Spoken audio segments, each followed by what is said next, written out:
Public school education has become completely permeated by this kind of anti-male propaganda. I mean, to me, public schools are just a form of imprisonment. You know, right now they're particularly destructive to young men who have a lot of physical energy. Okay, now I identify as transgender. Okay, myself. Okay, but I do not require the entire world to alter itself. Okay, to fit my particular self-image. I do believe in the power of hormones. I believe that men exist and women exist, and they are biologically different. I think there is no cure for the culture's ills right now, except if men start standing up, okay, and demanding that they be respected as men again. Okay, so I got a question about that. So one of the things, we did a research project a year ago trying to figure out if there was such a thing as political correctness from a psychometric perspective, to find out if the loose aggregation of beliefs actually clumped together statistically. And we actually found two factors, which I won't go into, but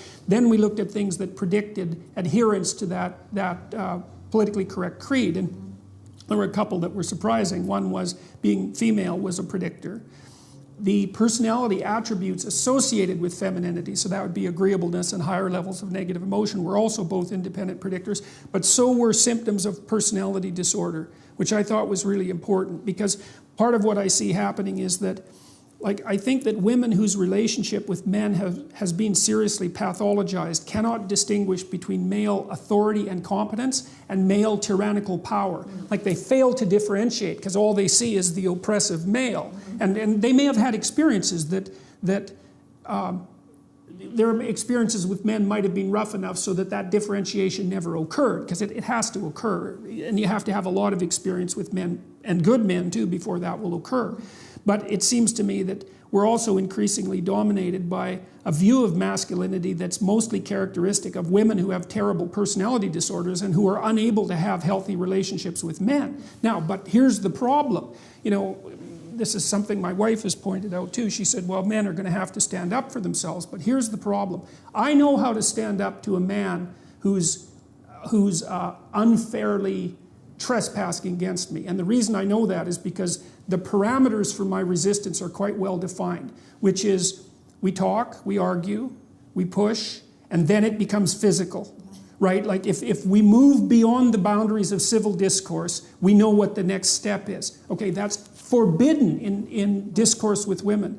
And so I don't think that men can control crazy women. I really don't believe it. I think that they have to throw their hands up in it's not even disbelief.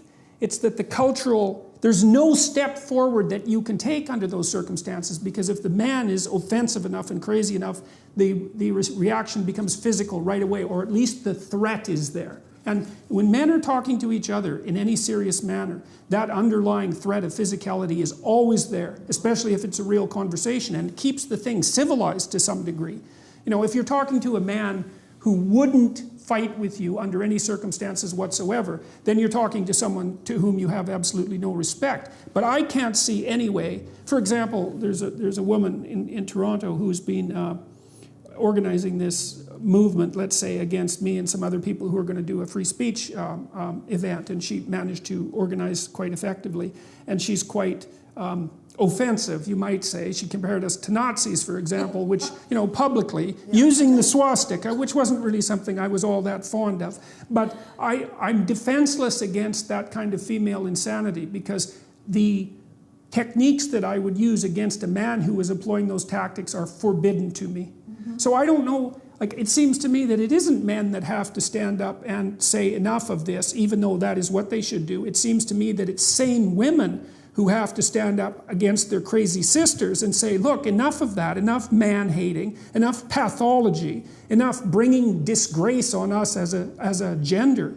But the problem there, and then I'll stop my little tirade, is that most of the women I know who are sane are busy doing sane things, right? They're off, they have their career, they have their family, they're quite occupied, and they don't seem to have the time or maybe even the interest to go after their crazy harpy sisters. And so I don't see any regulating force for that terrible femininity. And it seems to me to be, invading the culture and undermining the masculine power of the culture in a way that's, I think, fatal. I really do believe that. I too believe that this is symptomatic of the decline of Western culture, and it will just go down flat. I don't think people realize. So all of these problems of today are the direct consequence of women's emancipation and freedom from housework, thanks to capitalism, okay, which made it possible for women to have jobs outside the home for the very first time in the 19th century, no longer to be dependent on husband or father or brother, right? And so this great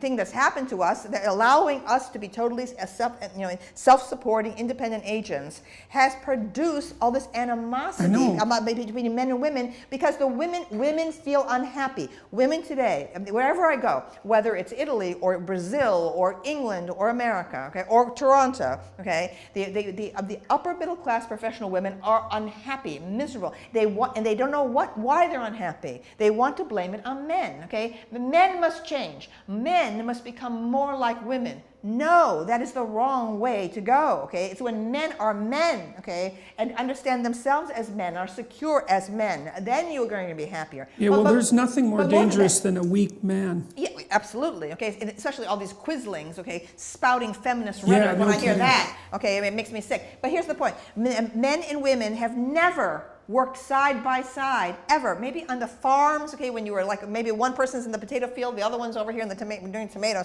or whatever, okay? You had families working side by side, exhausted with each other, no time to have any clash of this. It was a collaborative effort on farms and so on. Never in all of human history have men and women been working side by side.